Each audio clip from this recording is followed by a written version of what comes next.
finishing up the last pass. Just about 2.5 thou just to clean it up. Very fine feed over it. Get a good finish.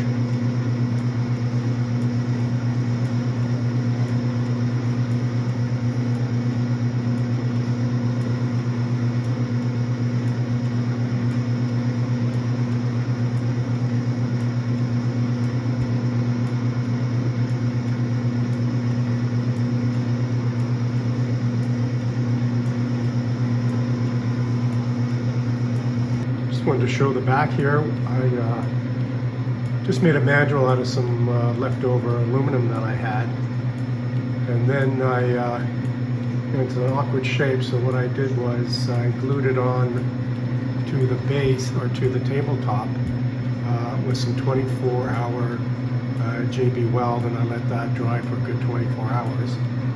But when I machined the front of this, when it was the rough casting, I did use a live center in the front just to make sure nothing was going to get knocked out of place.